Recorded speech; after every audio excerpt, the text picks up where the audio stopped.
God,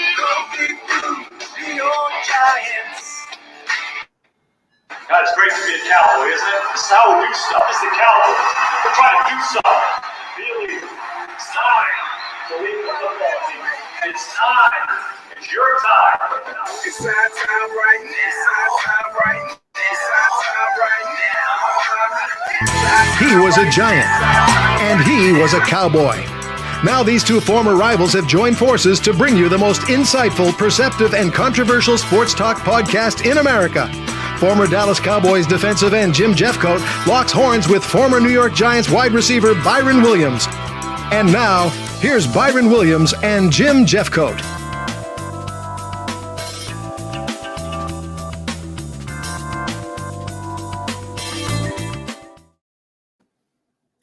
Good evening, good evening, good evening, Byron. What's going on? Great weekend. First, number one, I was in Canada. Canada? Yes, I was in Canada at the Great Cup, which we all know is a version, their version of the Super Bowl. And my son he plays for the Winnipeg Blue Bombers against the Hamilton Ticats. The Ticats, Yeah. It's about 26 degrees with a 40-plus wind. So it was cold.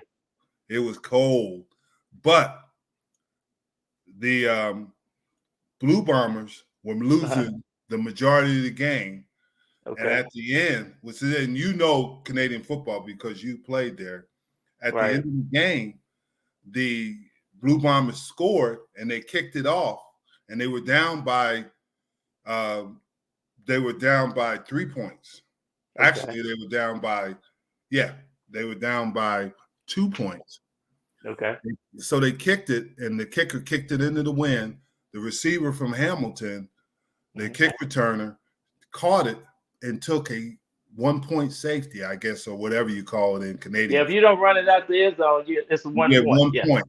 So now, if he didn't do that, Hamilton would have won the game because they kicked the field goal at the end of regulation, and it wouldn't have went into overtime.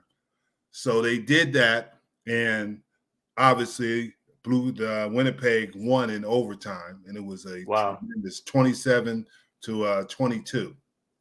Wow. So it was a tremendous game. My son, Jackson Jeffcoat, plays there, and this is they didn't play in 2020. So they won it in 2019 and again in 2021. So I'm happy for him. He got the opportunity to play in a championship game, and that's after being in a championship game in the NFL, the CFL, and you won it in '94. So you understand it's just as intense there as in the United States playing for a Super Bowl, and it's just it's a heck of an accomplishment. Man, I'm proud of Jackson, man. People don't realize that they Grey Cup ring just as big as the Super Bowl ring. They're bigger. And they are nice rings. They are nice rings. And those man, that's a great game. Grey Cup. And to play in that game, to play in the Grey Cup game is awesome. Just like playing the Super Bowl, no question. It's equivalent to the Super Bowl. But question. Canada got some great football fans, diehard fans, just like we have here in the States. But hey, I know it was a good time up there. Yeah, it was, and it was interesting. Hamilton's they had it at Hamilton Stadium, and they call it Tim Horton Stadium, but it was the majority of Hamilton. Hamilton looks like Pittsburgh, Pittsburgh's colors, black and gold. Winnipeg is similar to the Dallas Cowboys. Their colors are not the same, but they're similar. So it's really like watching a Dallas Cowboy Pittsburgh Super Bowl. Back in the 70s. Yeah. So that was the thing. And Hamilton is a very industrial city, as you know. And it's it really reminds you of Pittsburgh. It really does. I mean, it really does. So that was fun. That was fun. So we can talk a little bit about what's going on in the NFL now. I just wanted to mention that because I'm so proud that my son had that opportunity. Let's talk about first the AFC East. Okay. Right now, we got New England at 9-4, Buffalo surprisingly at 7-6. Miami at 6-7. New Right. York Jets at 3-10. Let's talk about that division right now. Okay. New England is they play Thursday night, correct? Or is it They Saturday? play tomorrow night. Yeah, play they play tomorrow night, and no, they don't play tomorrow night. They play Saturday. They play this Saturday. Saturday. Yeah, Yeah, yeah. they And they play play Saturday. Indianapolis, correct? Yeah, they play the Colts. They go to Indianapolis and they play the Colts. And The Thursday night game will be the Chiefs and that's right. the LA Chargers. Yeah, And the LA Chargers. but yeah, it's gonna be a great game. With the Colts playing good.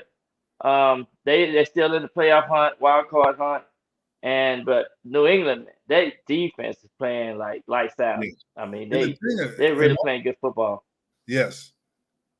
And what's happening now is that I was reading an article where Indianapolis was saying that they were going to make New England one-dimensional, and by that meaning to stop the run, and think that see if Matt Jones can defeat him, and that's what. Well, I know one thing. It's gonna be a good game. I think. Well, one of the things that the coaches that I like about the coach is Jonathan Taylor. A lot of people don't know this. He got 1,684 yards.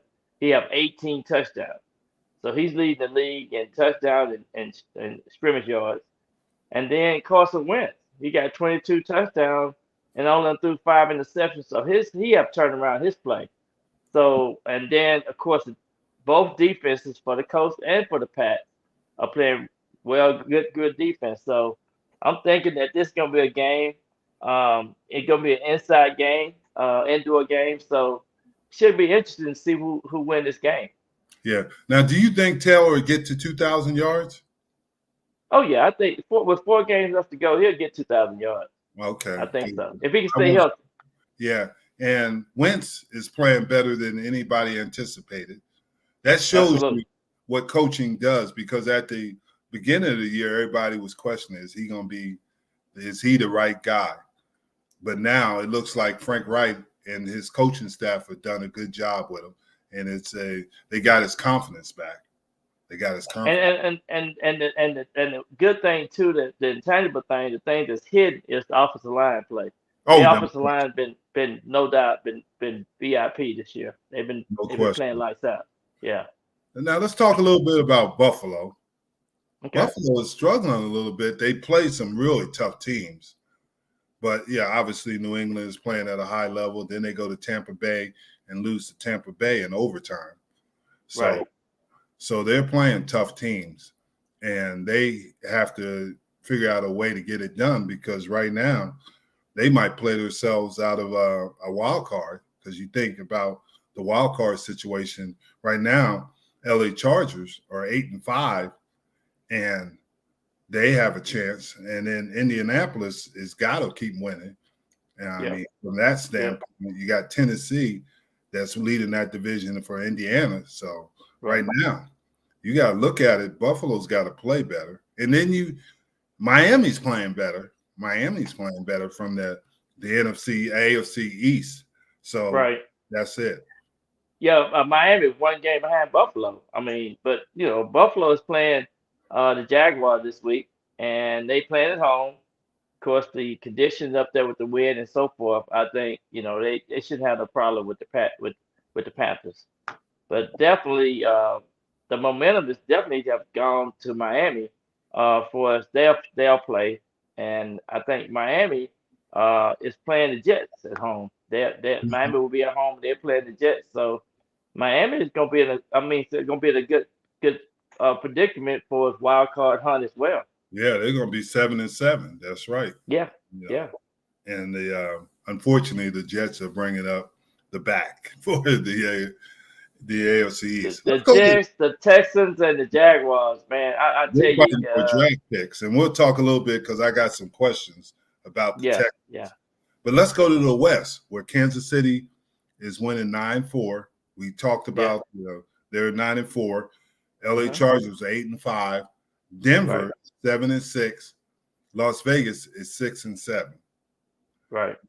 Now this is a tough division, and Kansas City is starting to. But a little bit about what's going on in Kansas City is now they're having an outbreak of COVID. They lost Chris Jones, they lost Josh Gordon, and they lost a couple other players to a COVID protocol, and they don't know if they'll be able to play. Obviously, it is determined by if they've taken the vaccination and if it's a false positive. So that might affect Kansas City on Thursday night against the Chargers. Yeah. And that's the same. That's the same with a couple other teams, the Browns and the Raiders. They were saying that they were thinking about postponing the game or either making sure that because not only the players tested, the players not only tested positive, but some of the staff people as well. So it's really it's hard to see kind of how they're gonna get around this COVID testing to make sure that these teams can play these games. Yeah, and it's becoming more difficult in professional sports because it's not only in professional football, it's in the basketball, it's in hockey, and I don't know what's going on, but there's been an outbreak. And I think in the NFL, there were 75 players that tested positive for COVID. I mean, it's a lot of players tested positive, and they try to make sure they give them that second test and that third test just to see if they'll be eligible to play. But I think they got to come in and see if you're taking your shot, then they're gonna try to let players come back a little bit sooner. If you had your shot and you got your shot record. So I know the NFL Players Association and the commissioner and the commissioner had a long meeting today. They had a lot of talk going on today, talking about updates and some of the things that they want to do with NFL and how they're going to be able to, proceed more with the season this year. And then I don't know if you heard this, but they also awarded Las Vegas the Super Bowl. Yes, for 2024. Yeah, 2024. So there's a lot of things happening, a lot of good things happening, but this COVID testing is one of the main subjects they're trying to get around. And I got two questions for you on that and your your opinion on them. They said the NFL Players Association wants to test players daily now. What is your thoughts on that? I don't know if they're gonna allow them to test players daily. The players rep, each team got player reps, and then they got an executive committee, which is made up of 9 guys, which runs the they voice the what's going on with the activities. But I don't think they're gonna probably test them daily. They might test them every other day. But I think the players feel more comfortable with the way they got it so far. They hadn't had any hiccups, so I'm thinking that they're gonna probably try to make sure that they don't have to do it daily unless it's something get out of hand. Yeah, and then my next question is do you feel that a player who's asymptomatic, who might have COVID, and he's asymptomatic, should he be able to play? I think they're gonna change that rule, and I think they're gonna probably give them a little bit more leeway to be eligible to play if they're asymptomatic and then they test negative. So it's just gonna be based off their results of the test. Yes, because if you think about it, I was looking at some of the players that tested positive. They were in games last week, and Right. we don't know if it can affect you in an open air situation. But if it can, they could have affected somebody on the other team or their teammates. So that's why I asked that question. Yeah. And that's one of the things that they were talking about today in the meeting about asymptomatic players and their concern on how fast they can get back on the football field. Yes. Now let's go. We talked about the East and the West. Let's talk about the AFC North. You got Baltimore at 8-6. You got Cleveland at 7-6. You got Cincinnati at 7-6, and you got Pittsburgh at 6-1. Right. And we know this league is a little different. It's a physical league. And let's talk about Baltimore and Cleveland first. They played last week. Right. And the thing about Baltimore and Cleveland is that Lamar Jackson got hurt. And Brett Huntley actually came in the game and played pretty well. But he won it at the end. But as we know, as Baltimore only goes as far as Lamar Jackson goes. And now Baker Mayfield has COVID and also Kevin Stefanski, the head coach. Right. This is a little bit different. And I think they're a Saturday game too. Yeah, they play Saturday. They play the early game. Yeah. They play the Browns play the Raiders, and they play Yeah. at 3:30. But the Raiders go up to Cleveland. So that I think with the Browns being home, I think they're gonna have the advantage because you don't know what kind of weather you're gonna get in Cleveland. Which I don't know if the Raiders be able get whooped the way they got whooped last week. You know, the Raiders 48-9.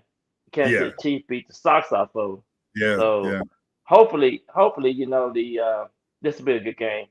And what a lot of people don't know, since college games are done with, the NFL does start playing their Saturday game. They play Yeah. 2 games on Saturdays, just to add the football entertainment plus on the weekend. So this is the first weekend of you having the NFL Saturday games, Yeah. in which you get 2 feature games per week. Yeah. Yeah. So the Raiders actually, they're still without Darren Waller, who's in there, and there was someone else injured for him that was a significant player. It wasn't Deshaun Jackson, but I think they have someone else injured. But Cleveland, they're having an outbreak of the COVID, and I think that's going to be an issue for them. And I do have to give props to Hunter Renfro, the wide receiver. He has stepped up. He got 86 receptions, almost 900 yards, 5 touchdowns. Play inside slot, and kind of like the Cole Beasley. He's that type that can get in and out of the breaks and hard to cover. He's one good positive thing for the Raiders. I mean, if they can't stop him, the Raiders gonna be in the game because he's been able to slice and dice the defense. Let me ask you this question, and this what we're talking about the AFC North, and if you look at the records, this is one of the tightest races to win it. There's nobody that's running away with it, and I don't know who's going to win this one because Baltimore, Cleveland could get hot. I mean, even Pittsburgh's got an opportunity. Cincinnati, although Cincinnati is hot and cold, and they were cold last week, and that's the thing that happens against the Chargers. So they played the 49ers last week. 49ers, excuse me. 49ers. Yeah, they played the 49ers last weekend. It was 26-23, but I still like the Chargers. I still like, the potential that they have. Their offense is they can put up points. What I like about them. So I think ain't nobody really beat them down. So Cincinnati is still might be that wild card team. It might be in that 6 or 7 slot with 4 games left to go. So we'll see. Yeah. It's an interesting because you're either going to be the division champions or you could get knocked out. Like you said, they could make the playoffs, but they can also get knocked out when you look at those records. Because you look at some of the teams that are ahead of them right now, KC and the Chargers are going to knock one is going to be. So we'll see who's hot, and that's true. Who's hot and who's not on that one. Well, let's just look at this. Okay, the Broncos are 7-6. Yes. The Browns are 7-6. The Bengals are 7-6. The Bills are 7-6. The Colts are 7-6. And then on the flip side, you got the Dolphins, which is 6-7, and then you got the Raiders 6-7, and then you got the Steelers, which is 6-1. So it's still a lot of teams still eligible to make that wild card. Yeah, this is a interesting thing in the AFC on what's going on. Like you said,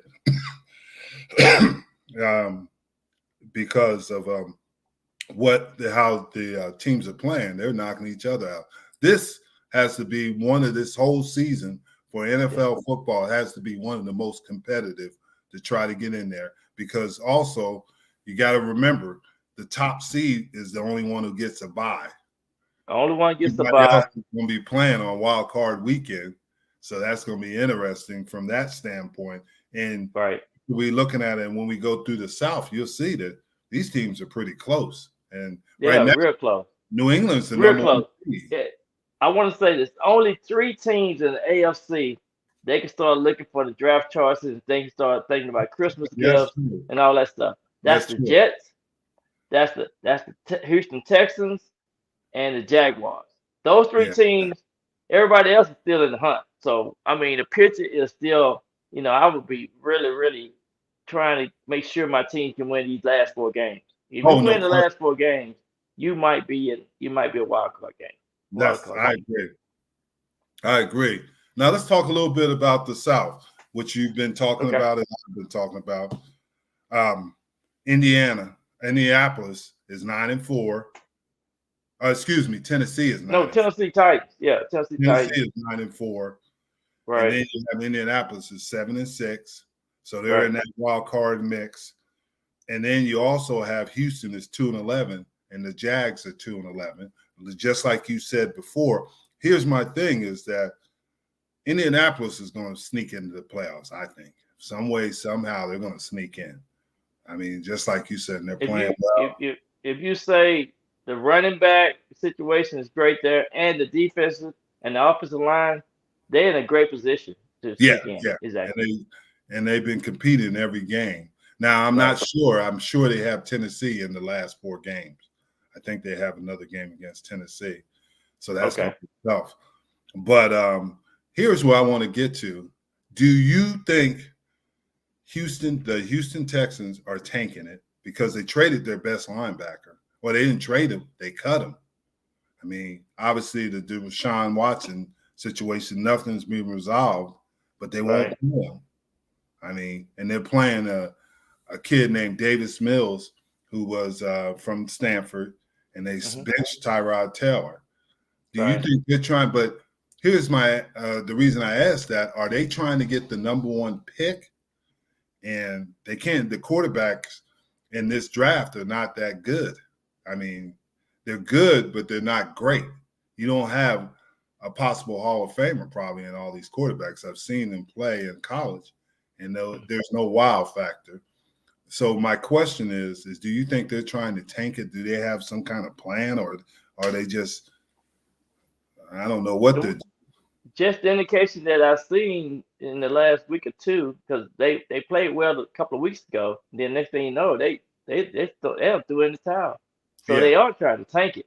Maybe they got a player, they are on a player in the draft, but still though, I mean, you can get the top 4 or 5 college players out of the draft. It still won't help Houston, I don't think, because they got some problems. They got problems all over their positions.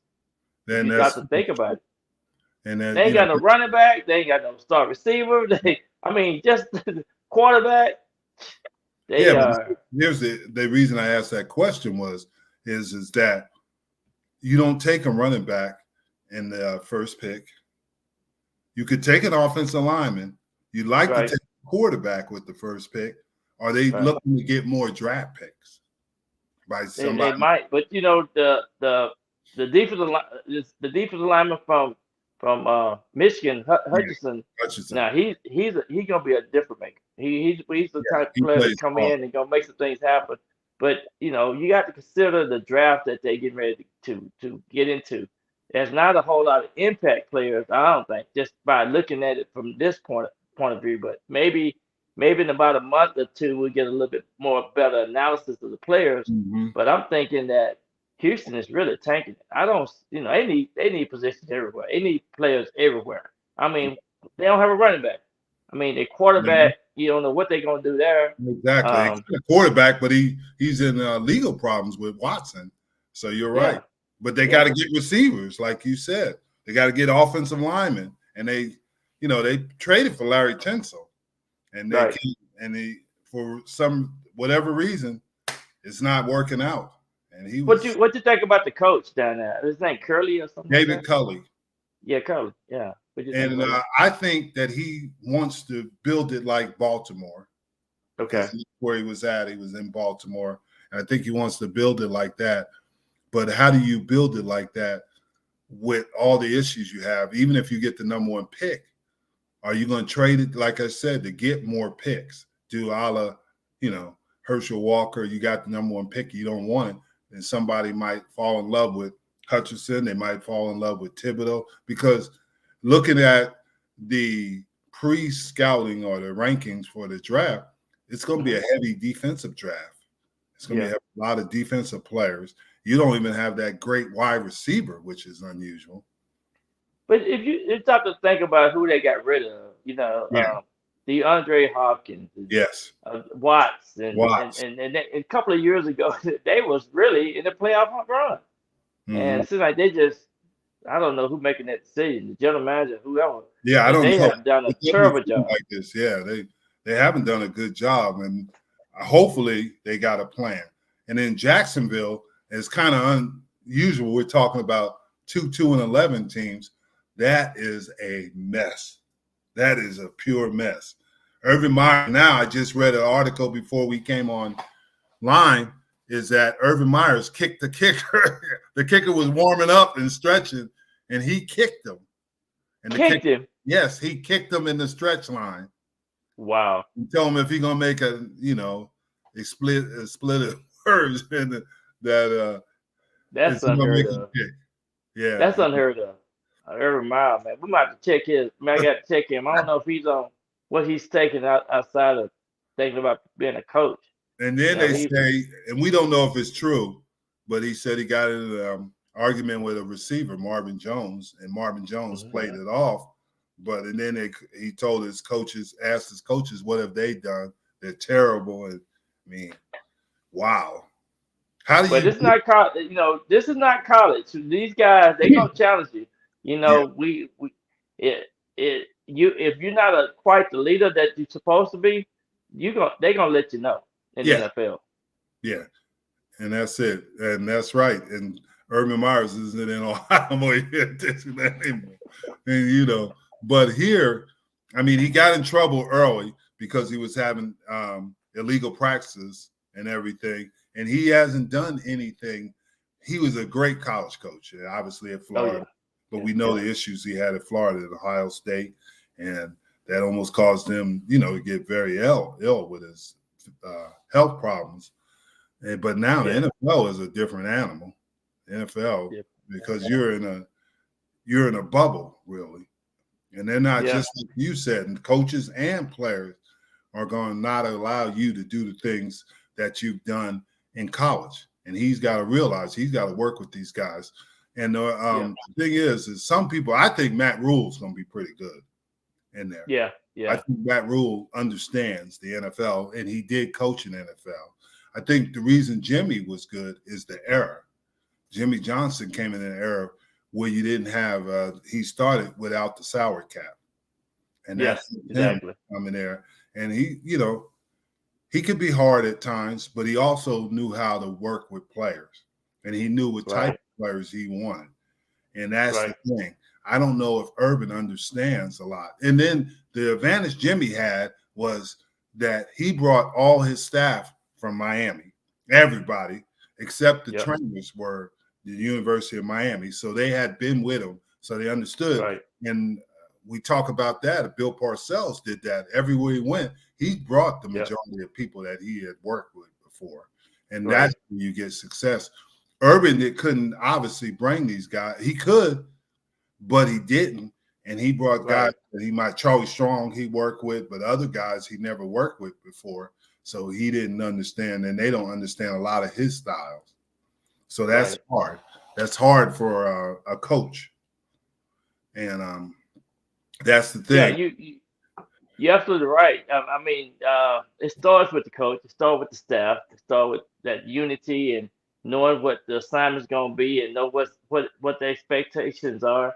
And it starts with that leader. I mean, that coach, he got to put some things together and got to, just start that formula to make sure that, that everybody's is on pace to do what? That's to win games.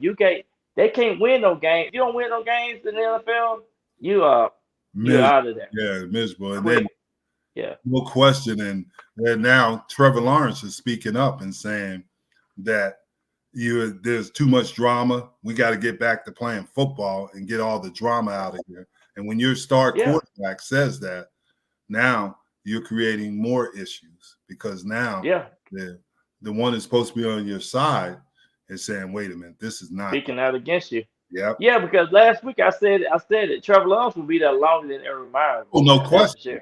No question. No question. But that's the thing, and it's surprising that we spend that much time on a 2-2-11 teams. Yeah. It's just well, it just goes to show you they got problems from bottom to top. No top question. to bottom. No question. No question. And they're not going to be solved overnight. They got a lot of work to do. A lot of work. Absolutely. A lot of work. Yeah. Let's move on to the NFC East. Okay. You sure you want to move on to this?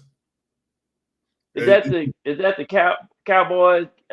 Is that the Washington used to be the Washington team and the Eagles, the Birds and the G-Man. Dallas is 9-4. We're not 2-11, but we're a little bit we're bringing up the rear. That's for sure. In the NFC. Dallas is 9-4. Washington is 6-7.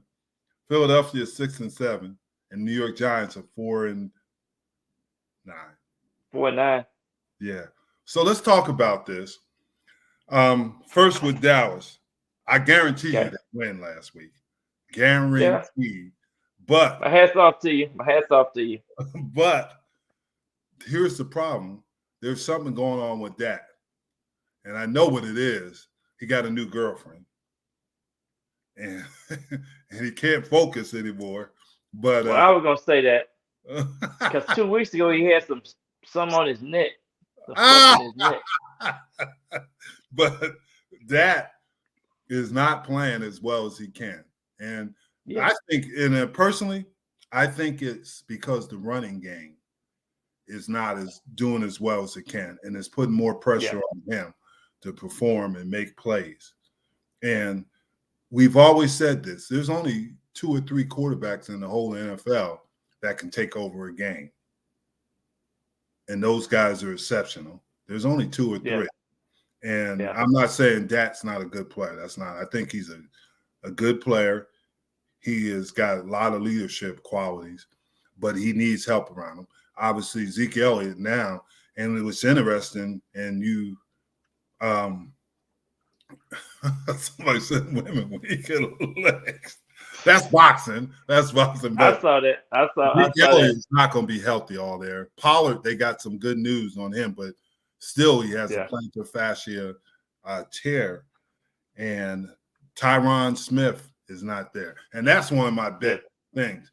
And the offensive lineman, and they say that this guy's great and everything, and watch him, and he is.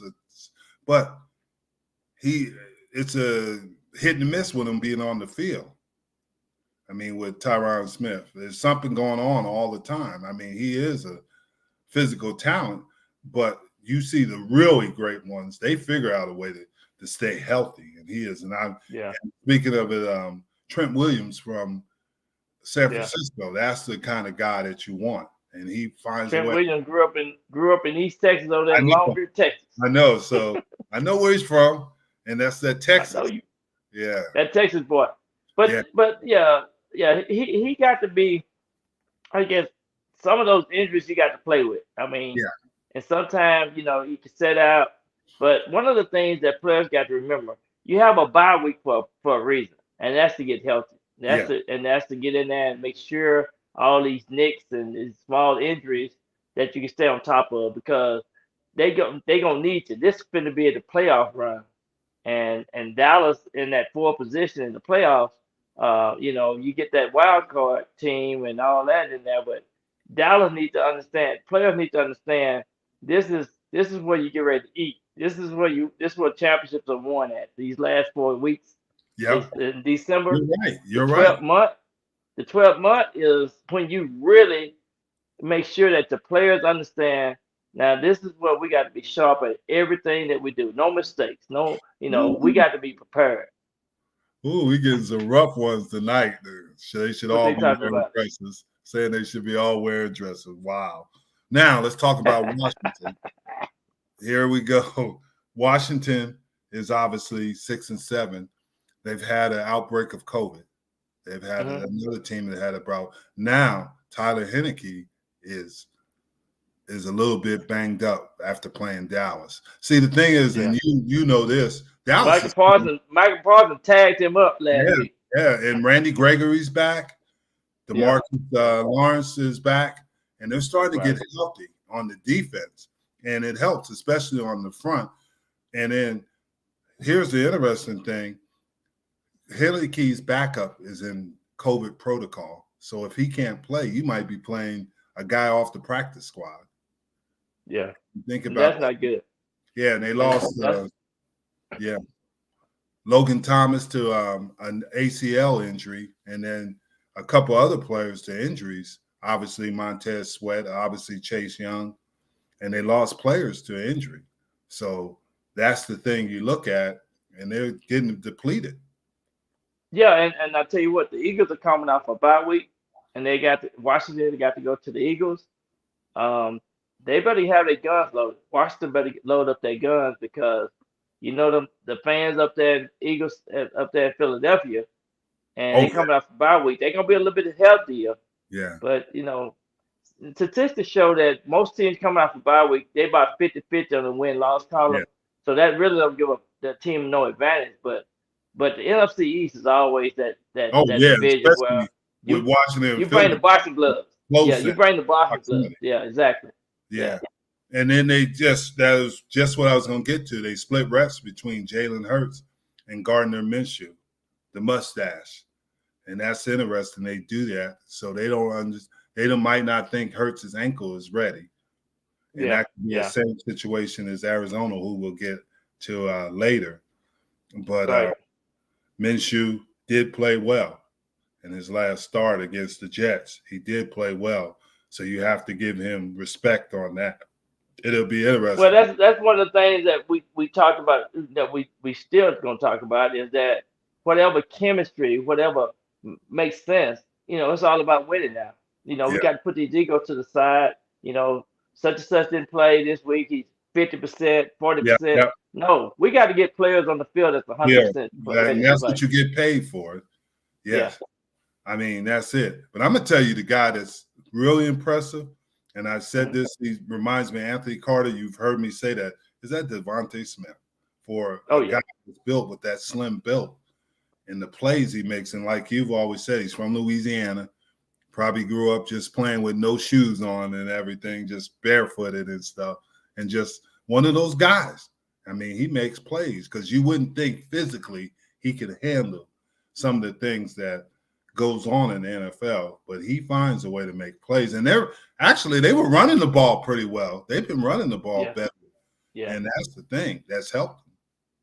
Well, Michael Irvin always say that Devontae Smith, he's kind of a receiver that can catch a baby in the dark. So he is too. So I'm really excited about him. Being a Heisman winner, coming from Alabama. Hearing about his story, the way he grew up. But he's very focused kid. He disciplined routes. Don't make mistakes. I mean, just give him a chance to go at any ball up in the air, and he'll go ahead and challenge those defensive backs. So that's what I like about him.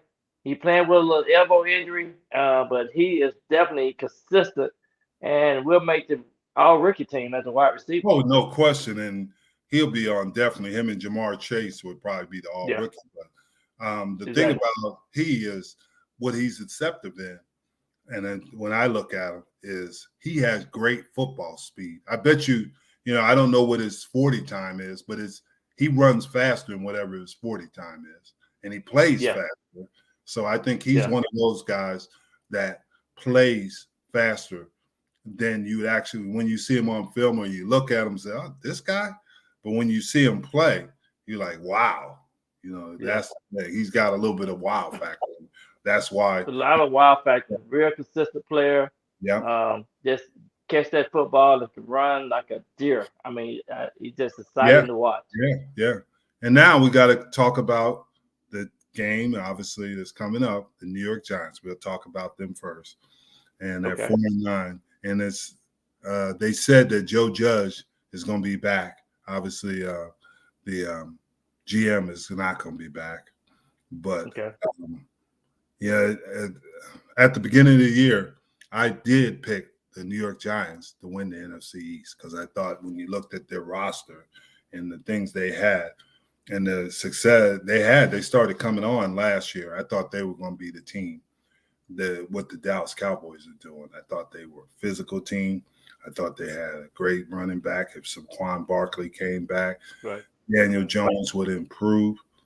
And now I don't know what to tell you. I mean, next week against the Cowboys, Mike Glennon will start, and they seem like they're going backwards. But now they do have 2 first-round picks, I think. I think they have 2 first-round picks. So they can get healthy or better in a short period of time. But it's really disappointing because I thought they were going to be the best team in the NFC East. Yeah, and one of the things that you have to stay consistent, and this is what I love about the Giants. You have to play hard to beat them. I don't care. In any given week, they are hard to beat. They've been in a lot of games. They could easily be, 8-4, 8-5, or whatever the case may be. They could have won a couple more games, 4 more games. But injuries got them. Like I say, the defense is so.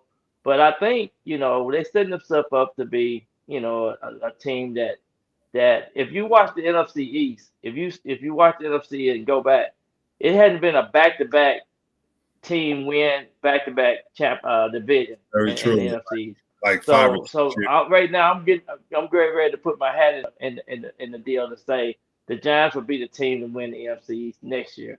Just due to the fact that some of the things that happened this year. Yeah. Some gentleman said that the Giants will beat the Cowboys. The Giants won't beat the Cowboys. I'm sorry to say that. Well, they won't beat the reason why they won't beat the Cowboys because they don't have Daniel Jones. Yeah. I think their quarterback is the key factor. But I'm telling you this now, Dallas better play free football. Anytime you play in New York, you better play. Dallas better play because the Giants are going to come. But here's the thing that you don't think about. Their best defensive lineman is going to be out, Leonard Williams. Oh, yeah. Yeah. He's going to be out. Yeah. Then you got the things with Saquon. He's not even practicing. And obviously, I don't know what the receiver situation is. And Glendon, Mike Glendon has been struggling. So, and then Dallas's defense is getting better. Yeah. And one of the things that you can say about this NFC East game against the Cowboys and Giants, it's going to be an all-out fist Oh, no fight. question. And I love playing in New York. I'm from. Yeah. I mean, Yeah. I love playing up there. If you want to be a big timer, you better play well in New York. So in other words, you throw the record out, and Yes. we just come to fight. We come to see Yeah. fourth quarter. We're gonna come to see who's gonna win. Exactly. It's gonna be a brawl. It always is. It's kind of like with Philly and Washington this week. It's gonna be a brawl. Yeah. It is not gonna be an easy game. Don't throw the records out, throw the point spreads out. They come to play. They come to play. So that's the thing you gotta remember. And this is old NFC East football. And that's the fun part of it. That's the fun part. Okay, and see another thing too. Don't nobody know what that weather's gonna be like. That's another thing. That's true. They might get the weather that we're supposed to get on here in Dallas on Friday and Saturday. That might be moving toward the east, and we don't know if it'll be there by Sunday. Yeah, so, exactly. You're exactly right. And, and somebody said something about the Eagles, but I'm telling you now, the Eagles gave that. We should have won the East last year, and we blaming the Eagles for that. That's and true. We ain't gonna never let that die. We're gonna keep that in the back of our mind. We're gonna bust up the Eagles. We got something special for the Eagles. Believe me, we got something special for the Eagles. You did it to them. Let's go out to the West, where Arizona's 10-3, LA Rams is 9-4, San Francisco 7-6, and Seattle is 5-8. Here's my opinion on the West, and I know you're going to disagree. Arizona is going to struggle the next couple weeks, and I'll tell you why. Right. I think after watching him, Kyler Murray didn't want to get hit against the Rams. Did you see him fall against Aaron Donald? Yeah, Kyler Murray was trying to protect himself. I mean, I ain't never seen him play like that, but I was kind of like, what's going on with that? I know. It was bad. And maybe his ankle is not 100%. And then you lost Hopkins for the rest of the season. He could be back in the postseason.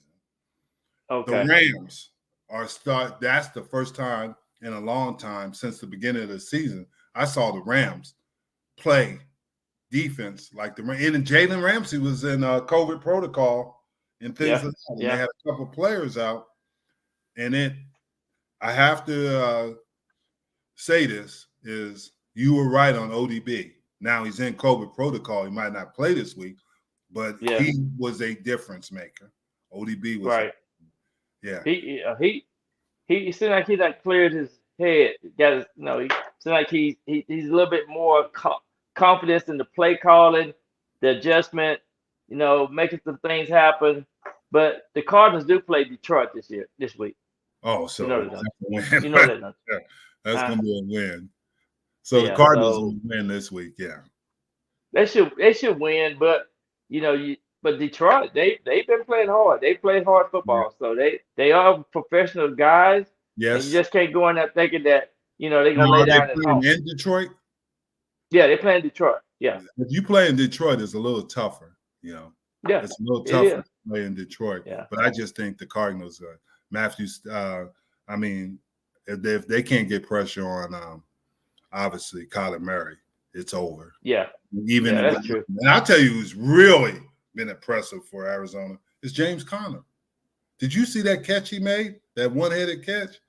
He got more one-handed catches than anybody this year. I think he got 5 or 6. Yeah, that's what they said. And he is like renewed, man. He got what 8 touchdowns or something like that. I mean, he's second in touchdowns. He got about 14 or 15 touchdowns. Yeah. Only Jonathan Taylor got more touchdowns than Conner. And he had lymphoma cancer. He's a cancer survivor. So he said he looked like those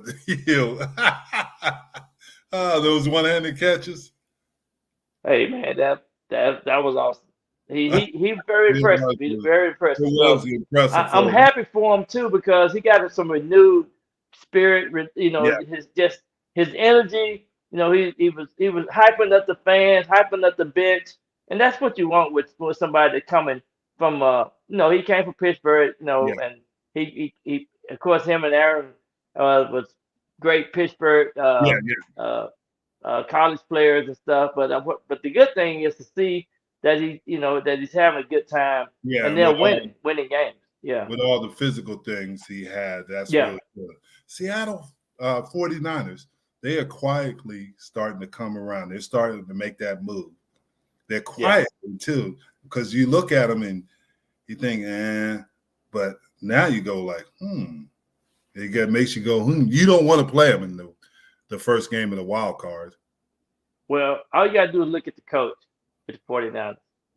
He does a fantastic job of getting those players, putting game plans together. Jimmy is having some awesome, not making no mistakes. Yeah, they're doing enough to win the game. Yeah. Last week they beat the Bengals 26-23. Yeah. So the 49ers is gonna be that team that hey, if they make the wild card, they're gonna be. You might not want to play that team. Yeah, and then Seattle, they're trying to compete. Russell Wilson's trying to compete. I don't think they have enough because I don't think a 9-8 team's gonna make the wild card. So they probably for more next year. Seattle defense hadn't been playing. They hadn't played. Wagner is the only somebody that's playing. Everybody else is like they just filling the spots. Yeah. But the Seahawks for the year. He's out. Yeah, he's injured for the year. So they got some injuries as well. But it might be a little bit too late for them. Yeah. Let's talk a little bit because we want to try to get through these. The Green Bay is 10-3. Minnesota is 6-7. Chicago's 4-9, and Detroit 1-10-1. Green Bay. No, 1-11-1. 1-11-1. Yeah. Wow. They 13 games. There's 13 games I played this year, and they 1-11-1. The worst thing that can happen to all the teams in the NFC is the Green Bay to get home field advantage. I mean, that is a and right now they number one. They number one, and they if they consistently win, they gonna have home field advantage. Mm-hmm. Well, and then Jason had asked, what's more likely, Vikings make the playoffs or Zimmer gets fired? Well, I said this before. If Zimmer makes the playoffs and he doesn't win a couple games, it's probably not good for him. So the answer is, I'm going to say this. The Vikings ain't going to make the playoffs.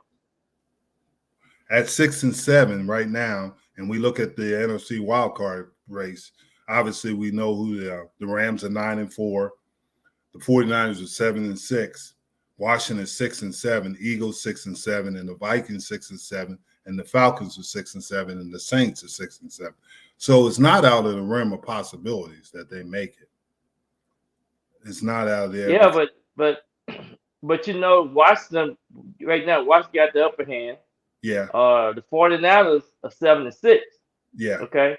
So and I still say the Saints ain't through in the towel yet. They 6-7. Yeah, they're playing, but I think they got too many issues and injury issues.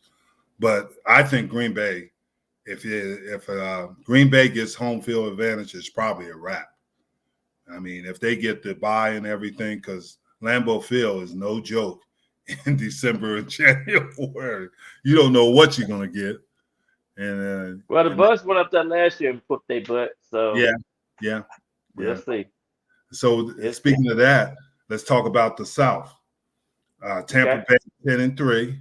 They come in. They're starting to round off.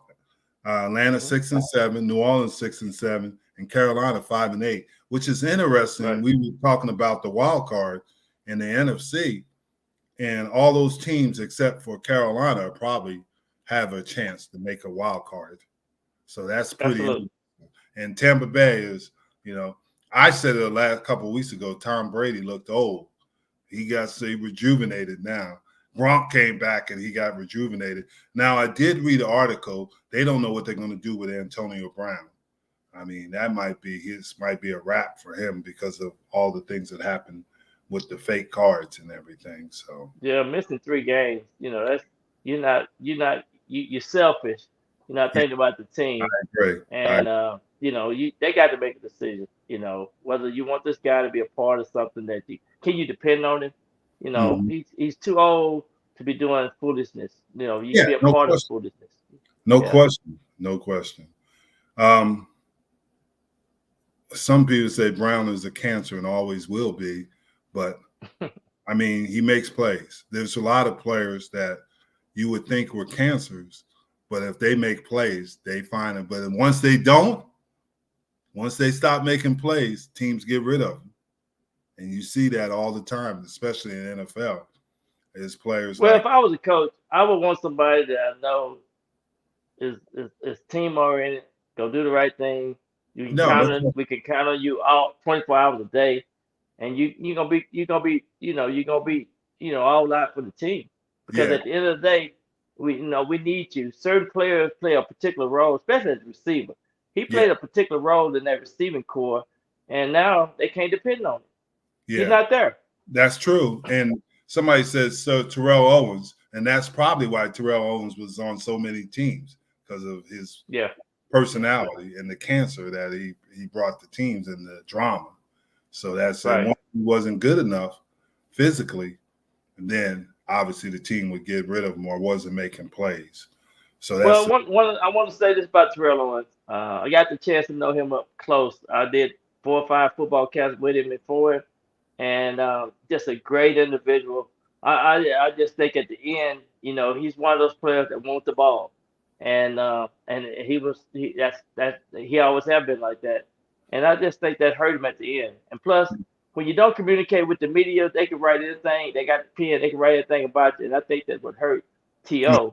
But Mhm. To is a great guy. I've really been fortunate to meet him and know him as a person and see him off the football field. We did a lot of stuff with kids, so I Yeah. really, I want to say that about Terrell Owens. Well, you know him better than I do. Let's talk about some of these big games this week. You like Okay. who do you like out of the Pats and the Colts?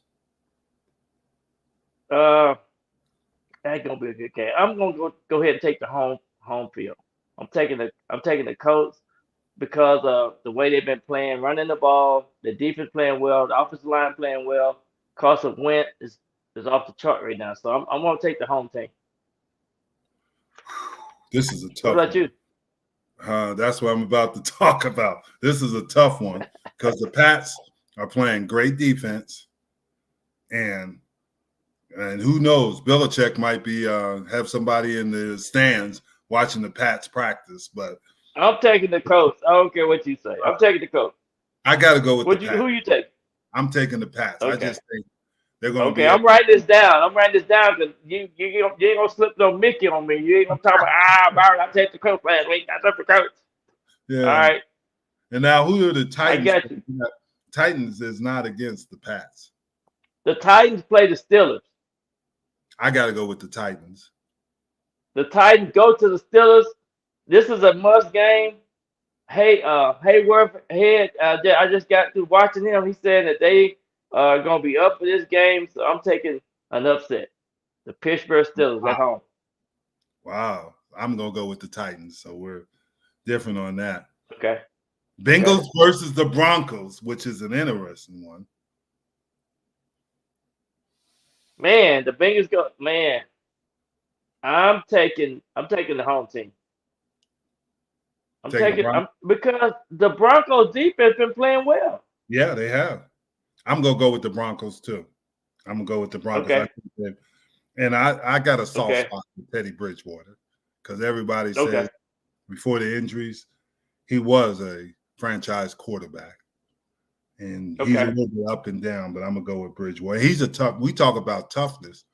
A couple of weeks ago, he couldn't even walk, and so somebody said so the biggest go win because we both picked the Broncos.